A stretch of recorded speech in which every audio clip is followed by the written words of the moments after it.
Pew, pew, pew,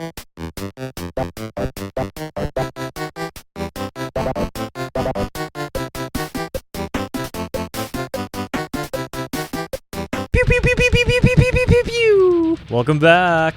How's everybody been? We're knocking off a bunch of episodes today, and I think this is the fifth one. I think so. Fourth, something like that. Yeah, getting a little punch drunk. And we're gonna be shooting each other in this one. A little bit. What's your first Lycon memory, my man? My first Lycon memory is actually the Zapper for the original Nintendo. Okay. So I did not have I think me too. Yeah. I didn't have any kind of gun memory at an arcade before the initial one with the Zapper on. No, like we had the roving like Klondike days and medieval days. We didn't really have like a. I never went and shot air BBs or but they also had those like light or water ones, guns or light like guns. Literally light gun, but Yeah. like arcades, like the old school shooting galleries, right? We didn't really have those around here, so Me neither. So our first memories were video game Lycons. Yeah. Honorable mention number 1, Fast Draw Showdown. It's an American laser games game. It's made in 1994, and it was a revolver that you had to quick draw on a 33-inch vertical TV, and you were like 7 feet away. So Okay. they would play this Western cinematic of a guy going for his gun. You had to take the gun out of the holster, aim it at the screen, and shoot the guy before he could shoot you. And this is the same company that made like Mad Dog McCree. Yes. Right? Okay. Yeah. And the first year that they released this, they had a horizontal bar that went 7 feet away from the machine and then went up vertically to put the holster with a pistol in it. Okay? They had to change that the next year because there were lawsuits against the company, because even though this bar was bright There yellow, were. people were just running around in an arcade tripping over this thing, and people were getting hurt. The one that they released the following year was hip height, and it went in the shape of a U with the holster being there so no one could trip over it Right. anymore. But yeah, you spent your quarter in, you shot the pistol 7 feet away, and it was fun for the time. I get it. Yep. My second honorable mention, I only got 2. If you're new to this top 5 list, this is a recurring joke that we have one honorable mention, and Tom cannot stick to one. I can't. And I do have a second honorable mention. There we go. And it's, I mean, lots of people would have played the original version of this, but it's Silent Scope EX. It was made by Konami. It's a big pin-down sniper rifle that you shoot on a huge 38-inch screen, but you're looking through a little scope on your gun, which is a mini screen, a built-in screen, so that everybody else behind you can see what you're doing, but you're going to be sticking your eyeball into the scope the whole time. Yeah. And the only difference this time around is that you're and, shooting... And it's different perspective. Like, yeah. through your eyepiece, it's zoomed in really hard Absolutely. to where you're aiming on the screen. Everybody sees the zoomed out version. Yeah. And so, yeah, that's my second honorable mention. It's Silent Scope EX. That's fair. Do you have any honorable mentions? I may have Silent Scope, but it's going to be a little further up my list, I think. Okay. I have one honorable mention. I think you're going to shit on it immediately. Okay.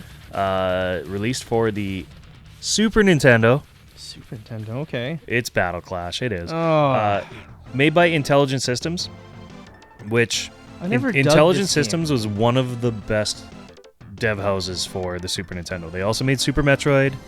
I believe they made the Fire Emblems, like in Japan anyway. They were so led by Gunpei Yokoi, who, if anybody knows the history of Nintendo, he was the hardware guru. He's the one that invented the Game Boy. He's also the guy that invented the Virtual Boy, and yeah.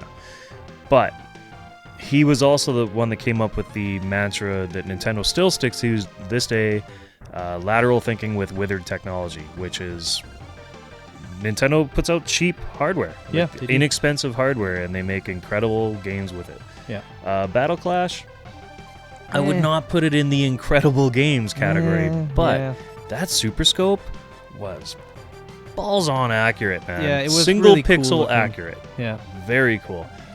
I'm curious how they got it to be able to read single pixels. So Yeah. it must have been very specific colors, that right? But anyway, it's essentially a boss rush. There's 9 bosses in the game.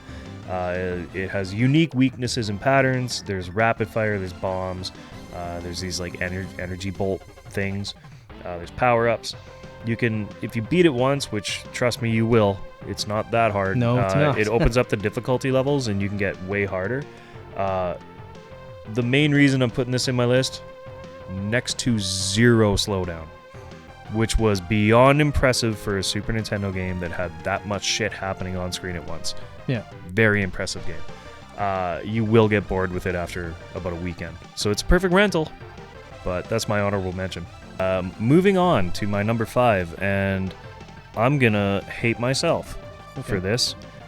I did not love this series at all, and every time somebody's like, "Oh, let's go play," when you're at a bar and you know exactly what I'm talking about, I'm like, "Ugh, Buck Hunt. I don't want to. I don't want to spend $2-3 on Buck Hunter. Big Buck Hunter." Big Buck Hunter. We're gonna go with Big Buck Hunter HD. That's so a good one. June 2012. Incredible technology. Same guys that put out Golden Tee, which I would much rather play. It's fancy duck hunt, and don't fucking lie to yourself. It is fancy. It's fancy duck hunt. Yeah. That's it. Yeah. Bonus stages though are super fun. They are fun. Honestly, if you just put out a game that was all the bonus stages, I'd probably play it. It's fun. Yeah. And it the 2-player and the competing, but also working together, but not really you're competing. It's a great update to the tired ass old duck hunt formula. Yeah. That's all I have to say about the entire series of Big Buck Hunter. Yeah, there's not much to say. It is what it is. It's fun. It's a good shooter. You need to be 6 beer deep to enjoy it. Yeah. Don't lie to me. That's it. My number 5. Tom, take it away. Your number 5, sir. So my number 5 is Rambo. Okay, so Ooh. I don't know if you've ever seen this one or not, but it's a big fucking screen. Okay, so Would this be like the Palladium era? no, this one came out in 2008 by Sega. Okay. Okay, Also so- after, so post. Yeah. So, It's this is the big like Dave and Buster's kind of arcade era. Like, Yeah, because man, sort we do. of, yeah. Yeah. Okay, I get that. So it came out in 2008. The guns for this one are M16 knockoffs, but they also have a grenade button on it. Very cool thing about this, it's up to 2 players, and you're playing it on a 55-inch screen. Ooh. It is massive, okay? And they play cinematics from the movie, and then after the cinematic, you have to like do a quick shot versus someone, like do the bow arrow. The explosive bow arrow at the chopper, Yeah. you know. Oh yeah. And it's just really cool. The sounds are awesome in this. The guns have amazing kickback on this. Okay, like Which the is so kickback cool. Is wicked on this. So cool. And you play through scenes from all 3 Rambo movies, which is really cool. And it's what's awesome is at the top of this cabinet it says Rambo, right? And then on the right and the left, there'll be like these 2 lights that are put through behind like thunder cannons or miniguns, and it's lit in red. And when you walk close to it, you hear like, "Come on, come and get me!" And you're like, "Oh man, yeah. I need to go see this." But not the Arnold version. Sorry. No, that's awesome. Yeah, that's my number 5. I like it. You want to hear my number 4? I want to hear your number 4. Okay, so number 4 is Police 911, or you would have seen it as Police 24/7. It was released by Konami. It's a single-player pistol shooter, okay? What's really cool about this is that you have infrared detection, so you can duck down and you'll duck, lean left or right and you'll lean, or you can get completely out of the screen to the left or right and your guy will have full coverage. Okay, this game. I know this game. Okay. There is a really loud speaker, so like the bullets sound really legit when they get shot towards you. Big emphasis on like SWAT style, like ducking behind one of your guys with a shield and whatnot.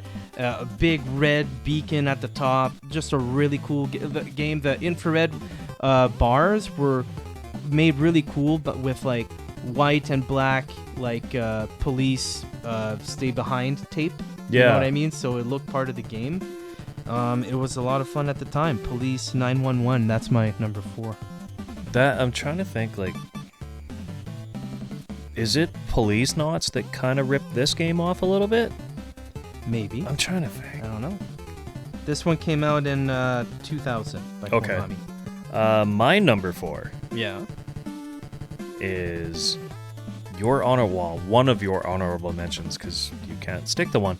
It's Silent Scope. Yeah, Sound Scope is So a good one. I'm just gonna go with the OG, The beta. the first one. Konami, 1999.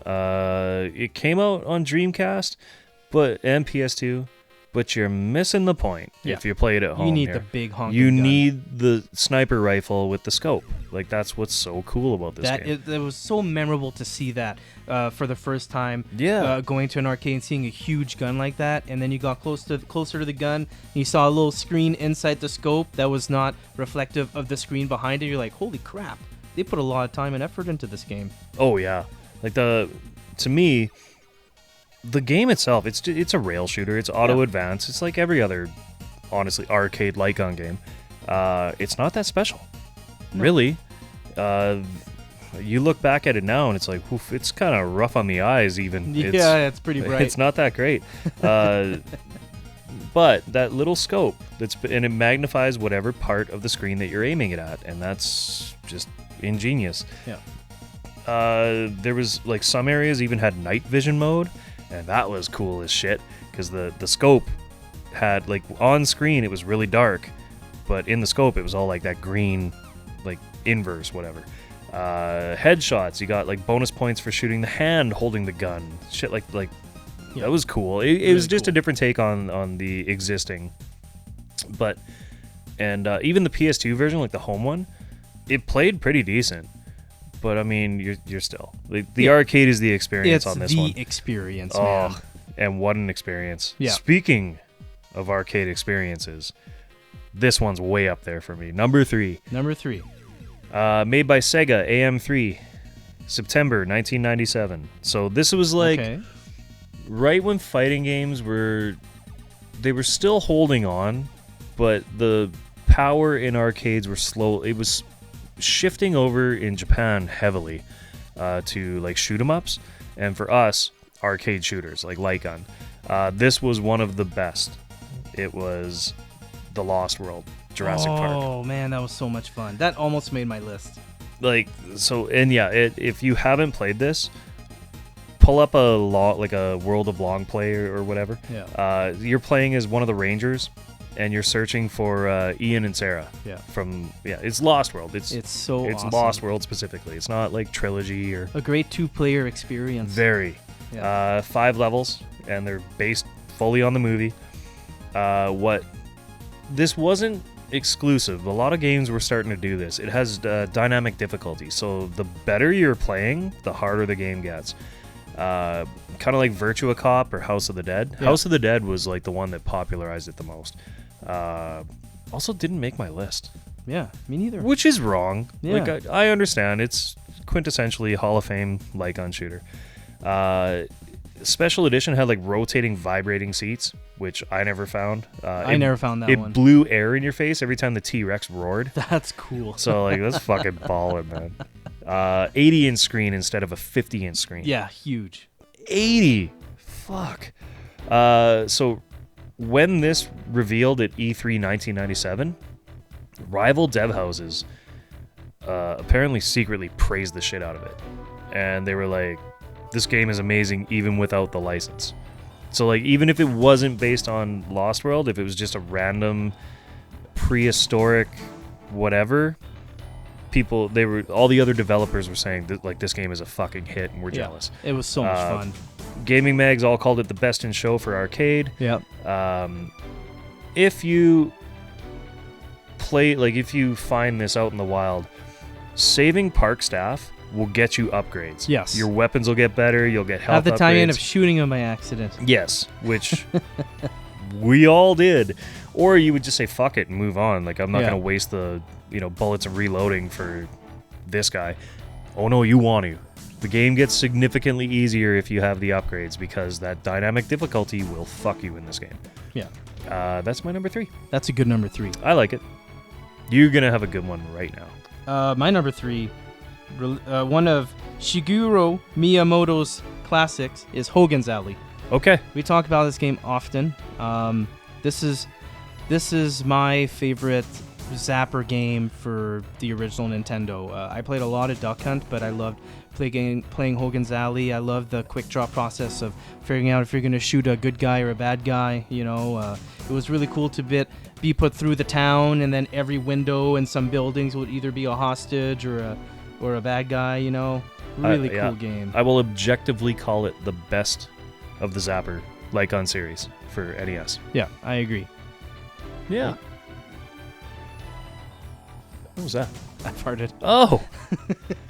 Anyway, that's my number 3, Hogan's Alley. There's not much to say about this. It's a real good, fun game with some catchy tunes. It's a black box first. It's a good one. So. Yes, that's right. It is because there was, and now I'm trying to think. Is it one of the original 17 or is it one of the extended 30? I think it's extended. Okay. Yeah, because this one came out in 80. Oh, maybe it came out in 85. Maybe. I don't know. It's right there. Like you caught it me might off be guard. one of the OG 17. Could be. Yeah. Ooh. My number 2. Yes. You already mentioned, but I'm picking a different version of it. It's released in 2009. It's a Buck Safari Hunt. Okay. So a Big Buck Safari.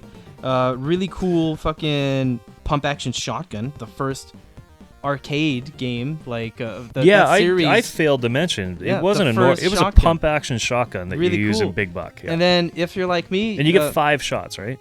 Oh, as many as you can rack in. You don't run out of ammo. Oh, right. So if you're like Loren and other people, you'll take your shot, reload, take your shot, reload. I don't do that. I aim and I keep pumping while shooting, like machine gun style, until I fucking get that animal. And I end up winning most of the time doing that, which a lot of people find is really cheap, but that's how I end up winning in that game. You get to go through the entire African continent and have a good time. Okay. Big Buck Safari. Yep. Yeah. What's My number 2 might number 2. be my actual best game on the list. Okay.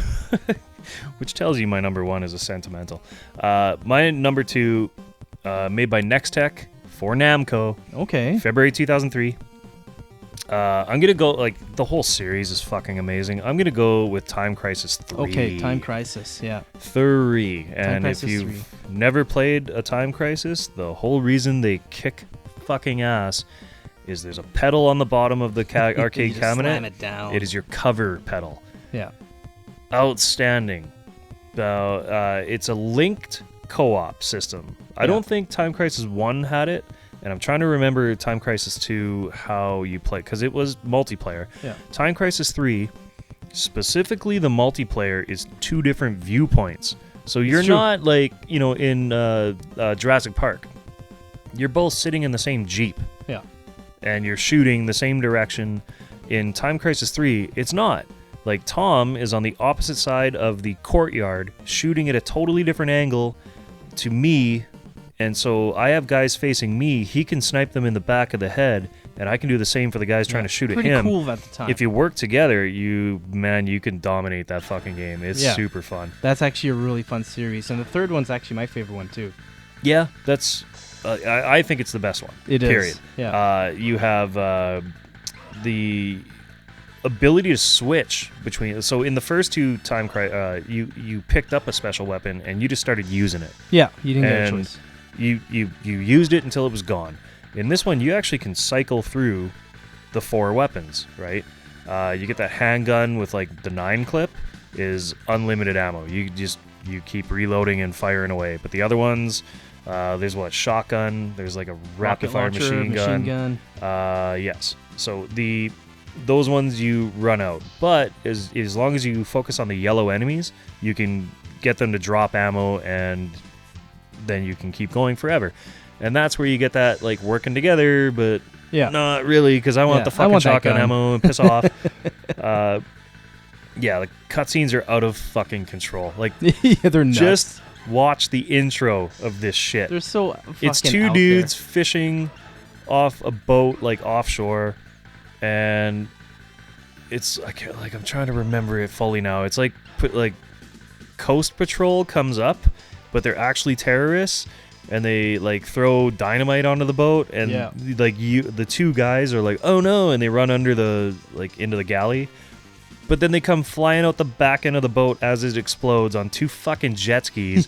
It's just out of control cutscenes. Like, it's trying to be Miami Vice, but like to the extreme. Absolutely. Like, fuck, is that a funny What game, a fucking man. great game. I love that game. I love it. My number 1 is, you objectively chose the best NES Lycon game. Yes, I'm not. I'm choosing my nostalgic favorite because I like weird shit. So, made by R&D 1, it was released in September 86. It was not one of the original 17 black box. It was one of the extended, like 30. I'm going with Gumshoe. Gumshoe's my first. Gumshoe's a good one. If you're curious, the intro music that you heard for this episode is the first level of this game. It was, ironically, never released in Japan. Yeah, which is strange. Developed in Japan. Produced in Japan. Manufactured in Japan. Shipped every single card away so that none could be sold in Japan. So odd. It might be telling me something. Yeah. I'm going to fully admit this is a fucking weird game. Yeah, because you end up just shooting Buddy in the air so he keeps going Mr. forward. Stevenson. Mr. Stevenson, thank Mr. you. Stevenson. Yeah, he keeps shooting him so he keeps going forward, and he jumps onto platforms. It and is... keep him alive, you know? Yeah, here, let me do my best. Hey guys, who wants to play an auto-scrolling platformer? Cricket. Nobody? No? Okay. So it auto-scrolls every single fucking, all 4 levels. The city, the air, the sea level, with some of the craziest fucking music ever. The sea level. And then the jungle level. They all auto-scroll. Every fucking moment of this game is an auto-scroller. Have I lost you yet? Perfect. Keep listening. To jump, you shoot Mr. Stevenson. But there's shit flying at you at all times. So you have to shoot that stuff.